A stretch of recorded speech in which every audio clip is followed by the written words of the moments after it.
Vamos a hablar un poco sobre lo que ocurrió en estos días en el Congreso con Alonso Cárdenas, que es analista político y docente de la Universidad Antonio Ruiz de Montoya. Alonso, gracias por estar con nosotros.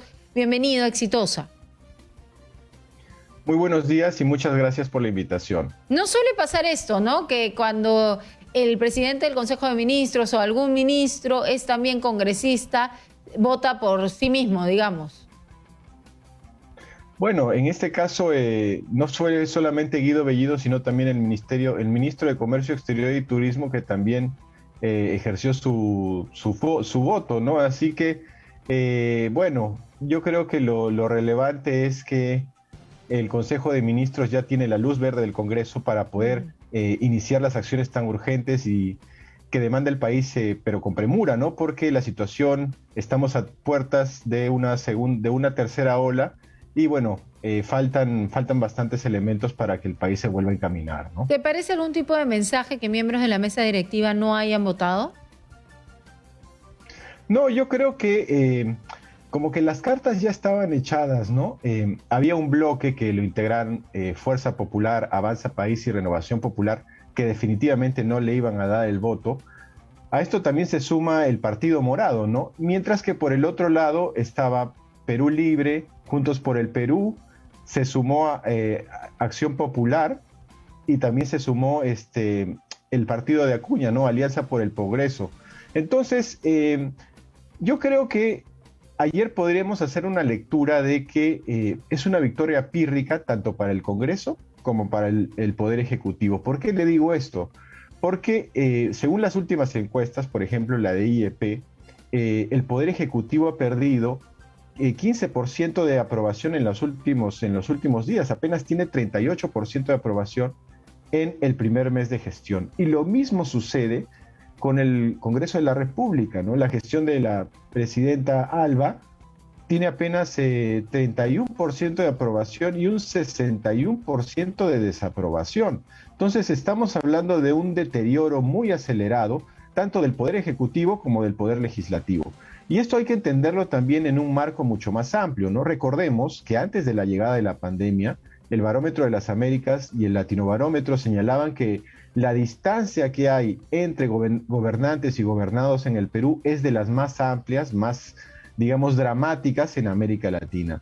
Esta tendencia se sigue agravando, se sigue profundizando, y creo yo que eso no contribuye, más allá del contexto político, hablando ya de un tema estructural, con la gobernabilidad del país de aquí a, digamos, lo que resta de la gestión del señor Pedro Castillo, ¿no? Claro, pero yo te preguntaba por el no voto, o sea, la presidenta del la presidenta del Congreso, vicepresidente del Congreso, miembros de la mesa directiva decidieron no votar, no marcar ni siquiera abstención. No votar. ¿Cuál es ese mensaje? Exitosa. Bueno, ese es un mensaje. Recordemos que la presidenta del Congreso y el señor Pedro Castillo tuvieron algunos roces, ¿no? Que fueron sumamente comentados en redes sociales.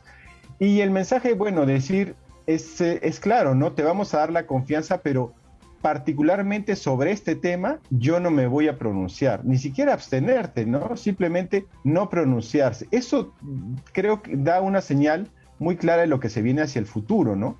Lo que se viene hacia el futuro es una constante citación a los ministros para ver si van a seguir en el cargo, ¿no? Ya Renovación Popular, por ejemplo, ha anunciado que va a interpelar al ministro de Trabajo, ¿no? Y a esto se va a sumar, creo yo, por lo que está viviendo en las noticias, también Acción Popular y Alianza por el Progreso, ¿no? Entonces, no se trata de un voto de confianza, como se menciona en el diario Exitosa, un cheque en blanco, sino va a haber una constante fiscalización. ¿Cuál sería la respuesta más adecuada del Poder Ejecutivo? Yo creo que una vez que ya tienes el voto en el bolsillo, la aprobación del Congreso en el bolsillo, es necesario hacer algunos ajustes en el gabinete, ¿no? Por ejemplo, justamente el ministro de Trabajo, el ministro de Transportes y Comunicaciones, el ministro de Defensa, que más allá de los cuestionamientos, no tienen una hoja de vida y no tienen una trayectoria en el sector público como para manejar la situación más difícil en los últimos 200 años, que es la que actualmente estamos viviendo, ¿no? Bien, pero ya se dijo también desde Renovación Popular, se ha dicho que van a ir ministro por ministro, ¿no? Y para bajar un poco el tono de esta confrontación, ¿tú crees entonces que Pedro Castillo debe dar más señales como las del ex canciller de Héctor Béjar, que fue cambiado de forma bastante rápida a partir de que comenzaron las últimas polémicas con respecto a declaraciones de Héctor Béjar? Así tendría que actuar Pedro Castillo con otros ministros cuestionados para bajarle un poco el tono de enfrentamiento. Yo creo que tiene que ir consolidando una alianza, Pedro Castillo, para evitar que lo vaquen. ¿Por qué le digo esto? Porque recordemos que cuando se da el resultado ya oficial del Jurado Nacional de Elecciones y Keiko Fujimori señala claramente que va a respetar la Constitución, pero considera al presidente Pedro Castillo ilegítimo. No olvidemos eso es una declaración sumamente fuerte que marca ya un derrotero de enfrentamientos, ¿no? Si de arranque te están considerando ilegítimo, pues obviamente van a buscar la vacancia, ¿no? Yo creo que el gabinete de Guido Bellido y el gobierno de Pedro Castillo aprendió la lección de PPK. PPK nunca se dio cuenta, su equipo de asesores políticos nunca se dio cuenta que iban por él desde el primer día, y a diferencia de lo que sucedió con PPK, ahora sí Pedro Castillo tiene, creo yo, esa claridad. Pero para enfrentar de mejor manera lo que se viene, que va a ser una confrontación, necesita consolidar alianzas. Y para sumar, digamos, alianzas a su derrotero, tiene que mostrar un poco más de apertura y de flexibilidad, ¿no? Yo creo que estos ministros que le he mencionado han sido sumamente cuestionados, no solamente por el aspecto técnico, profesional, sino también por un aspecto moral, y no contribuyen a la estabilidad del gobierno. Y además tienes la posibilidad de sumar estas alianzas que yo le manifiesto, porque el Congreso tampoco ha estado exento de las Sí, pero eso es una bronca bien difícil de sanar, ¿no? ¿Por qué? Porque ya el Ejecutivo en varias ocasiones ha dicho que no es cierto.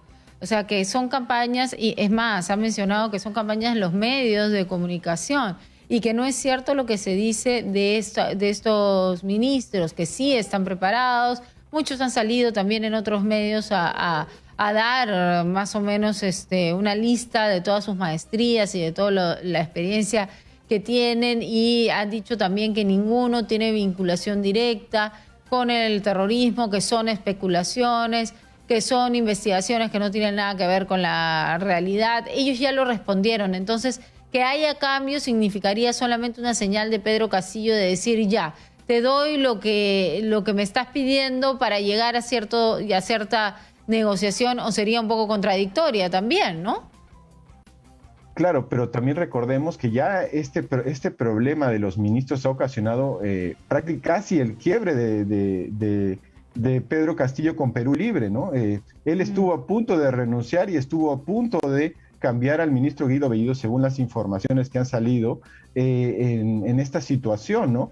Entonces ya está generando, no solamente hacia el Congreso, sino a la interna del gobierno, una situación bastante difícil de manejar, ¿no? Y en este contexto, lo que tú necesitas es, digamos, bastante solidez dentro del gobierno para enfrentar no solamente lo que se te viene con el Congreso de la República, sino una situación complicadísima a nivel pandémico, ¿no? Porque recordemos que estamos a puertas de la tercera ola, estamos haciendo menos inoculaciones en agosto que en julio, y el Perú está todavía muy rezagado en relación con los países de América del Sur en el proceso de vacunación. Entonces, la situación es sumamente complicada, tenemos un frente externo también sumamente difícil con lo que viene diciendo la Reserva Federal de Estados Unidos. Entonces, yo creo que se debe consolidar el poder ejecutivo, ¿no? Y esto pasa por eliminar, digamos, sacar de las carteras a algunos ministros que han estado sumamente cuestionados, para poder enfrentar de mejor manera este choque que se viene indefectiblemente con el Congreso.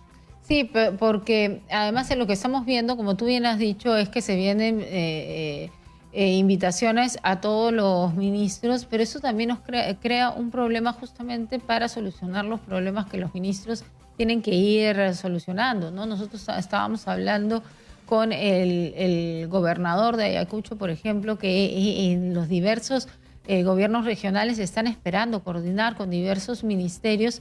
Sin embargo, cada decisión que se toma en el Ejecutivo es observada por el Legislativo y llaman a un ministro cada vez que se toma una decisión. Esto podría hacer que se retrase también toda la gestión que tiene que haber descentralizada, ¿no? O sea, en la posibilidad de que los ministros estén viajando, en la posibilidad de que los ministros estén viendo todos los temas que se tienen que solucionar en cada sector. Efectivamente, ¿no? Y aquí hay un tema muy, muy interesante que es importante recalcar, ¿no? El premier Guido Bellido ha señalado que si le van a interpelar a los ministros va a ser cuestión de confianza, ¿no? Que es una potestad constitucional que tiene el presidente del Consejo de Ministros.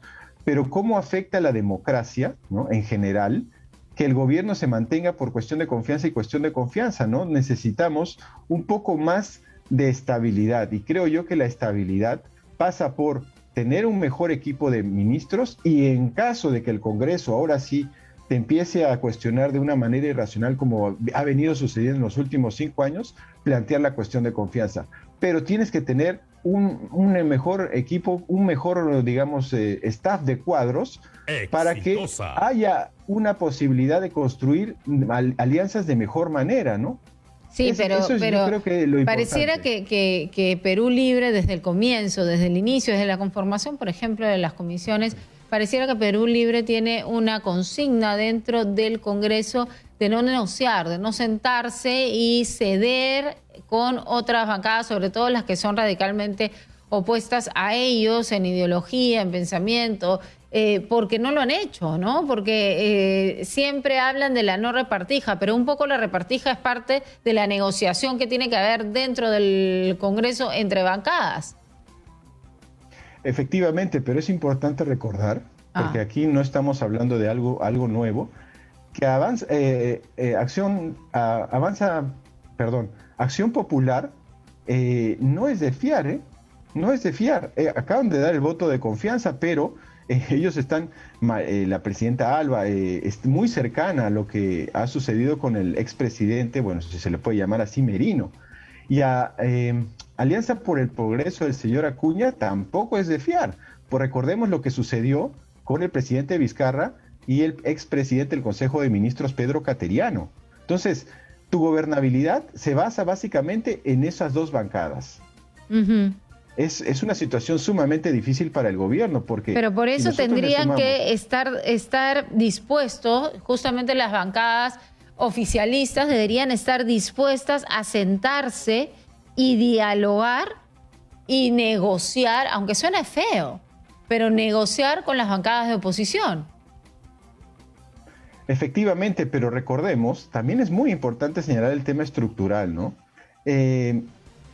Las bancadas en el Perú, en el Parlamento, son sumamente débiles. Han llegado con muy pocos votos al Congreso. Recordemos que tenemos una de las fragmentaciones partidarias más grandes de América Latina.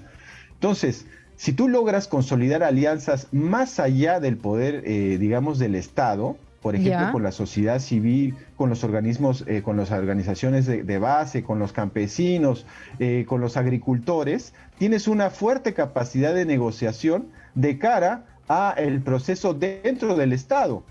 A eso yo me refiero, ¿no? Ajá. Pero si tienes ministros sumamente cuestionados, es muy difícil poder consolidar las alianzas fuera del Estado que te van a ayudar a mantenerte, ¿no? Porque no te puedes mantener solamente con cuestiones de confianza.